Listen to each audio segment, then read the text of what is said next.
Okay, let's set the scene. It's 3:30 in the morning, Khanka, Al-Kalubia, October 2023. Imagine the street. It's dark, pre-dawn quiet. But it's the kind of quiet that feels, I don't know, a bit tense. People knew there was often fighting in that apartment. Mm-hmm. But this noise, the one that breaks the silence tonight, it's different. Yeah, not shouting this time. No. It's described as this deep, really frantic, rattling cough. Yeah. Like a little kid just struggling for breath. And then the smell hits. Smoke. You know, that really acrid, unmistakable smell. Right. It stings your eyes, your throat. It's dense. Neighbors hear it, smell it. Now, they knew this couple fought, so maybe they hesitated for a second. Probably. But the smoke was too thick, and that coughing, it sounded desperate. So they moved fast. Rushed the door, broke it down. Inside, just thick, blinding smoke. And it turns out that little cough was critical. It was Dunya's nephew, just a small child, who was staying over, just by chance. Wow. He was coughing so hard, it's basically what led the neighbors through the fumes and what they found. It was horrific. The fire was centered right on the bed. And Dunya was there, on the bed. The flames had already... Well, the reports say her body was severely charred. A truly terrible end. But the man she'd been married to for 2 years, Ali Othman Al-Jubeili, he was nowhere to be found. Vanished. So this is the story we're diving into. Dunya, some people who knew her literally said she had the worst luck in the world. Yeah. And this was her 5th marriage. It didn't just end badly. It ended in this incredibly calculated, brutal way. It's a story about betrayal, exploitation, really, taken to an absolute extreme. Okay, let's go back to 2021. How did this all start? Dunya was 27. She'd been through 4 divorces already. And the core issue, it seems, was her difficulty having children naturally. But she sounds like she was a fighter, independent, always working, had her own money. Definitely. Fiercely independent. Then she meets Ali. He's 44, a driver, already married, has kids with his first wife. And what was the impression of him? It's pretty damning from the start, actually. Sources described him using terms like, well, lacking conscience, lacking chivalry, basically lacking basic manliness or decency. It sounds like he wasn't looking for a partner. More like an opportunity. Exactly. He was looking for an opportunity. And trouble started immediately, like day one. Day one. In Khanka. His family, especially the first wife, they started in on Dunya right away. Abuse, insults. And Ali, did he step in, protect her? No. That's the chilling part. He didn't just not protect her, he apparently joined in. If she tried to defend herself, even just talk back, he'd hit her. Unbelievable. And the money situation, how did that develop? Very quickly. Ali just stopped working. Completely. Became totally reliant on Dunya. So she was supporting him? Everything. She worked relentlessly, day, night, any job she could get. Cleaning houses, factory work, learning new skills on the fly. She paid for the household, for him, even his personal spending money. She covered it all. Why? Why put up with that for 2 years? The abuse, the financial drain? Because she had this one dream, this powerful driving goal. She desperately wanted a child. She knew it would be difficult naturally, so she poured everything, every bit of energy, every pound she earned into saving for IVF, in vitro fertilization. It costs a lot. And Ali knew this was her goal. Oh, absolutely. He knew she was saving for IVF. Yeah. And he let her keep working, let her endure all of it because, well, she was funding his life. He was benefiting. Constantly. Yeah. And apparently, he never let on that secretly he didn't actually want any more kids. Okay, so fast forward, she works, she saves, she endures. Does she reach her goal? She does. After 2 long years, she scrapes together the 400,000 Egyptian pounds needed for the IVF. Yeah. A huge sum.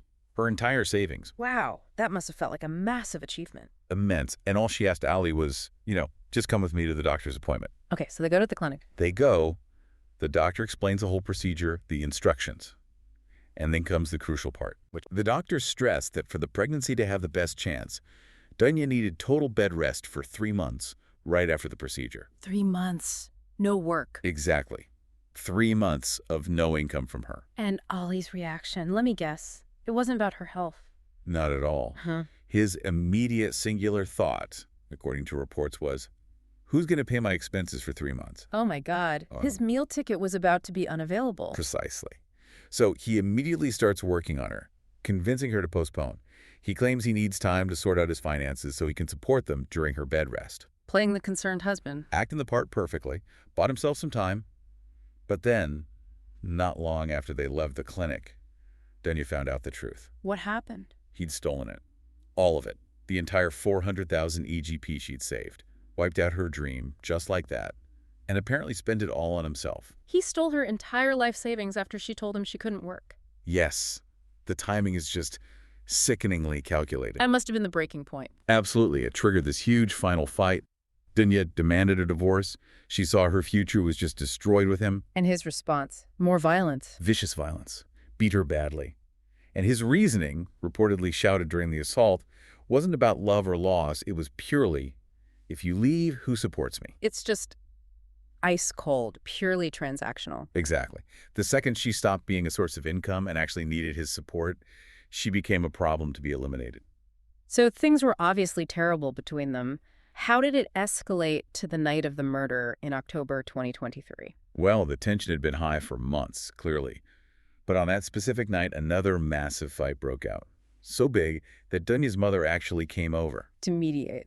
Yeah, she tried to calm things down, broker some peace, and she thought she had. She left believing they'd settled down for the night. But they hadn't. Not even close. As soon as the mother walked out the door, it exploded again. Dunya, again, demanded a divorce. Ali stormed out of the apartment. But he didn't actually leave. No. This is where it gets really chilling. He didn't leave the area. He went down and sat outside, on the street, right near the building. For how long? For 4 hours. 4 solid hours, just sitting there, leading up to about 3 a.m. Doing what? People saw him. Said he was just sitting there smoking, apparently taking drugs. He seemed weirdly calm, which confused the locals who saw him. But he wasn't calm inside. He was planning. He was calculating. We know this from his later confession. During those 4 hours, he was figuring out exactly how to kill Dunya, how to get rid of her permanently. And steal the rest of her money. Yes. She'd somehow managed to save another 40,000 EGP, maybe for a second IVF attempt down the line. He planned to steal that too and figure out where he'd run afterwards. So 3 a.m. hits. His plan is ready. Plan ready. He goes back inside. The little nephew is asleep in a different room, thankfully. Ali goes straight to Dunya. And attacks her. Starts the attack with a knife. She screamed. And when she screamed, any semblance of calm planning just vanished. He descended into a frenzy, stabbing, hitting. Did anyone hear the scream? Yes. This is another awful part. Neighbors heard her scream, rushed to the door, started knocking frantically. And Ali. Ali, somehow regaining composure, opened the door just a crack or spoke through it and calmly told them it was just family disputes. Nothing to worry about. And they left. Reluctantly, yes. They were used to hearing fights from that apartment, sadly. So they backed off. Leaving him alone with her. Leaving him alone to finish what he started. But his plan wasn't just the stabbing. Right, the fire. The fire. It was the smoke from the fire and the child's continuous coughing that finally brought the neighbors back, maybe half an hour later. If it wasn't for that dense smoke and the sound of the child... The evidence might have been completely destroyed. Exactly. The fire was meant to obliterate everything, including her body. So the police arrive, secure the scene. The investigation begins. What of the nephew? He saw something. He did. His testimony is just heartbreaking. Yeah. He said he woke up because of the smoke and the fire. And he saw his aunt, Dunya, lying on the bed. Her body and face lit up by the flames. Oh, that poor child. And the forensics. The autopsy must have revealed the true extent of the attack before the fire. It revealed a level of cruelty that's hard to comprehend. What did the medical examiner find? Okay, the report confirms it wasn't just a quick attack. First, her body showed severe bruising all over.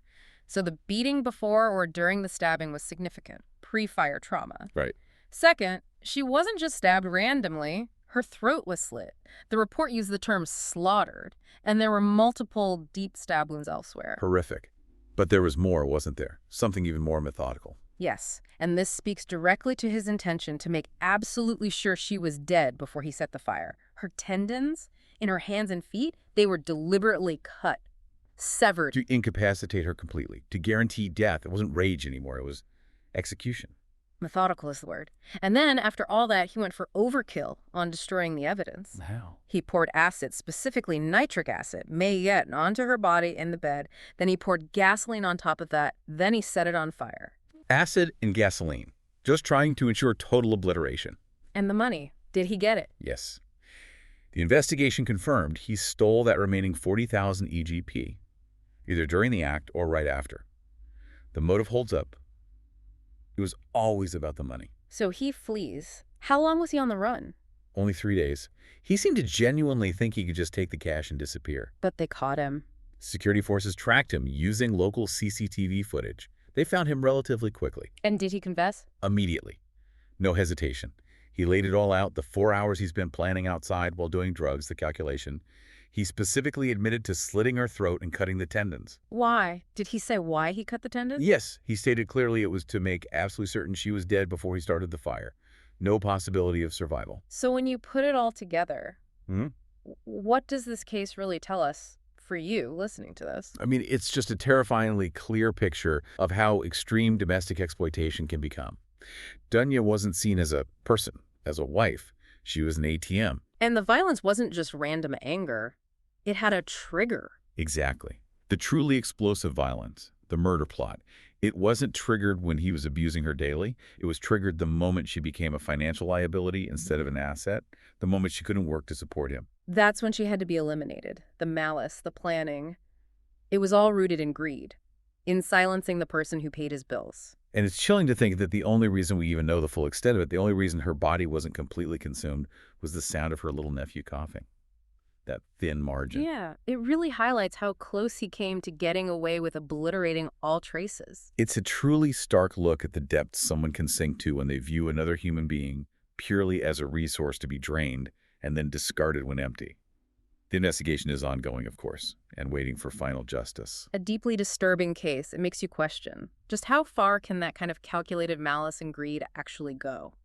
What happens when empathy is completely absent and a person is just seen as an obstacle to money? Something to think about.